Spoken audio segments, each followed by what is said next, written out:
The movie starts with Kim Monsup, a widowed taxi driver, navigating through streets filled with student protests against the oppressive rule of Chon Doo-hwan. These protests often lead to traffic jams and accidents for Kim, impacting his livelihood as the military enforces martial law and curfews. Despite these challenges, Kim perseveres, constantly learning and exploring new opportunities. As a single parent, he works hard every day to support his daughter, who understands their difficult circumstances and deeply loves him. Meanwhile, Jürgen Peter Hinz Peter, a West German journalist, arrives in South Korea to cover the worsening riots. He disguises himself as a missionary to gain access to the church and gather information for his reporting. He quickly meets with a local reporter in Seoul to assess the situation. To his astonishment, a city in the country named Gwangju has the worst martial law. Because there's no access to Gwangju, no one outside the city knows what's happening there, and that the government even censors the whole front page of the local newspaper to conceal the truth. He's inspired to enter the city and expose the lie when he hears this. In the meantime, Kim gets treated to lunch by a friend. Suddenly, another driver informs him that a foreigner is looking for a taxi driver to transport him to Gwangju for 100,000 Korean won. Attracted by the money, Kim rushes to the meeting point to pick up the foreigner, who is, in fact, Peter. He assumes the other driver's identity and presents himself to Peter. Despite Kim's mediocre English, Peter accepts him. Unbeknownst to Kim, he's about to enter one of the most dangerous cities in South Korea. Upon entering Gwangju, the military confronts Kim and Peter. Kim immediately turns back and tries to convince Peter that they should return to Seoul, as he doesn't know about the city's condition. Peter insists on paying Kim only if they reach Gwangju that day. Reluctantly, Kim seeks an alternative route into the city and manages to drive through, despite encountering military checkpoints once again. With Peter posing as a crucial businessman, they persuade the military to allow them passage into Gwangju. Upon entering the city, Kim requests an advance payment, and Peter agrees to pay half of the agreed amount. As they explore the deserted streets and closed stores, Kim downplays the severity of the situation, attributing the riots to students protesting due to misinformation spread by the media. Peter begins filming with his camera, and they encounter student protesters on a pickup truck, led by Yang Pyo. One of the students, Yu Jae-sik, speaks fluent English and expresses gratitude to both Peter and Kim for their efforts to enter the city, believing that Peter can help expose the military's actions. Then, Peter and the students plan to go to the hospital. However, Kim doesn't want to risk his automobile in the commotion, so he takes a U-turn and prepares to leave Peter. On the way, an older woman begs him to drive her to the hospital so she can look for her son. She expresses concern for her son's safety because the military has been injuring and even killing protesters in the past few days. In the busy hospital, the reporters and the local taxi drivers don't get along, as the reporters can expose any of the military's genocide. On the other hand, taxi drivers usually help injured protesters and even damage their cars. Kim and the old lady end of the hospital to find the rooms full of injured and deceased protesters. Later, Peter and Jae-sik confront Kim about leaving them earlier. In addition, Peter accuses him of stealing the equipment left in the back seat of his car. Kim attempts to reason with the local drivers and students, but they reject his explanations. Despite this, he returns Peter's advance payment and commits to accompanying him until the end of their journey. Later, Kim is surprised to receive free gas at a gas station, learning from Jae-sik that taxi drivers are revered as heroes for transporting injured protesters to the hospital, even at the risk of arrest by the military. This revelation prompts Kim to empathize with the protesters and citizens of Gwangju. As they navigate the city, they are warmly welcomed by the people, who applaud them and offer homemade food. The trio then goes to a rooftop to capture footage of the riot, where they befriend a local reporter who warns them of the dangers they face from the military. On the ground, they witness clashes between the people and the military, observing the police's brutal actions against protesters of all ages and genders. The reporter emphasizes the danger not only to Peter, but also to Kim and Jae-sik in this volatile situation. Then, they see soldiers drag injured protesters to finish them off later. Moments later, despite the local reporter's advice, Peter and Jae-sik continue downstairs to grab better footage and help the injured. As Peter's condition worsens, Kim tries to save him, but he lashes out at him for intervening. Unbeknownst to him, officers from the Defense Security Command have disguised themselves as citizens and set their sights on Peter. Fortunately, they can flee safely. At night, Kim and Peter plan to get back to Seoul. Before separating, Peter assures Jae-sik that the world will see the crimes done in Gwangju. However, Kim's taxi breaks down, and Hong Ta-sul, one of the local taxi drivers, meets them. Later, Hong tows the cab to his shop for overnight repair. Kim then expresses his concern for his daughter's safety and gets anxious about it. Unfortunately, he can't call his daughter as the connection lines in the city have been cut off by the military. Due to the language barrier, Peter thinks Kim is anxious about the repair cost, so he insensitively pulls out his wallet. On the other hand, Kim blames the situation on Peter, and they get into a fight. After some time, Kim eventually gives in and accepts fate. Meanwhile, the military has identified Peter and plans to capture him and Kim. Back to the three men, they spend the night with Hong and his family, where they're welcomed by warm supper and share laughter. On the other side,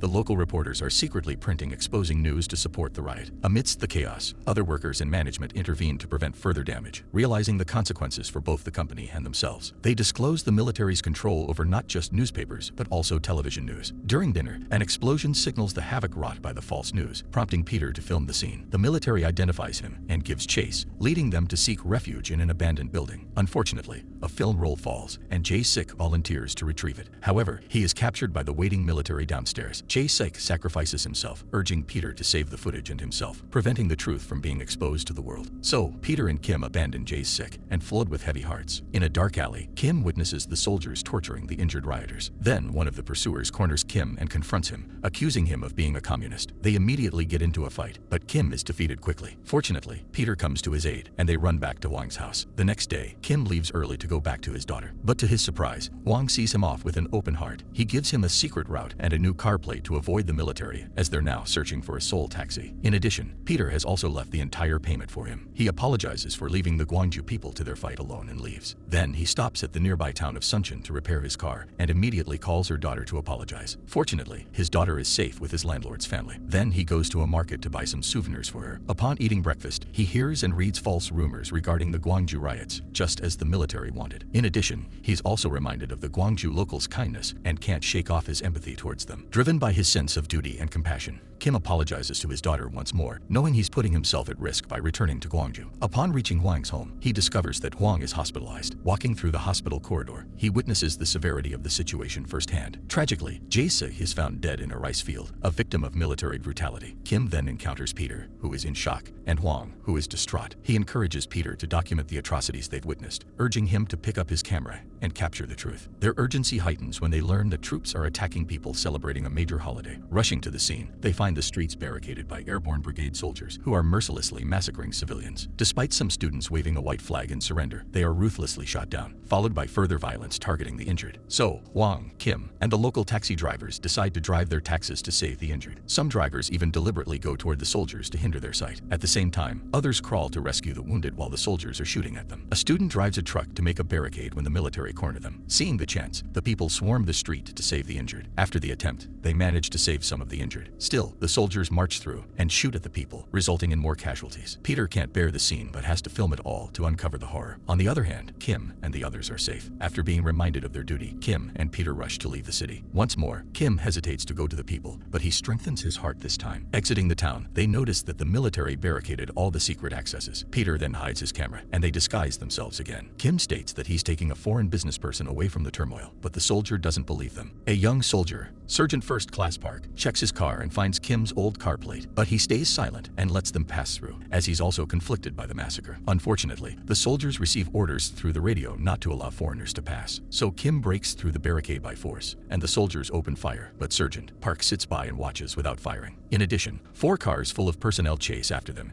and shoot them. Hwang and the taxi drivers come to their rescue when all hope seems lost. They hinder the military and put a distance between Kim and them. Despite being shot at, they prioritize Kim and Peter's safety. One by one, the taxi drivers get into accidents. After some time, Hwang lets the two go and drives backward to ram himself into the pursuing cars. Later, Kim and Peter manage to get out of the sacrifice of the innocent lives of Gwangju. In the airport, Peter outsmarts the security by booking 2 flights under his name to divert their attention. He hides his film rolls in metal containers. Lastly, he asks for Kim's full name and phone number to repay him once he fully publishes his recordings. However, Kim doesn't want it, but eventually writes his name and phone number in Peter's notebook. They then hug their unexplainable bond and say their final goodbye. Moments later, Kim comes home to his daughter, who has been waiting for him. After some time, Peter shares the footage with his superiors, spreading the news worldwide. After that, he searches for Kim's subbok only to learn that Kim provided a false name and phone number. 23 years later, Peter received a Human Rights Award in South Korea for his publication on the Gwangju Uprising. In his speech, he expresses his gratitude to Kim's subbok and hopes to see him again someday. Then, Kim, still a taxi driver, reads a newspaper article about Peter's speech and achievements, including his gratitude towards him. However, Kim murmurs that he's more grateful to Peter and that he misses him too.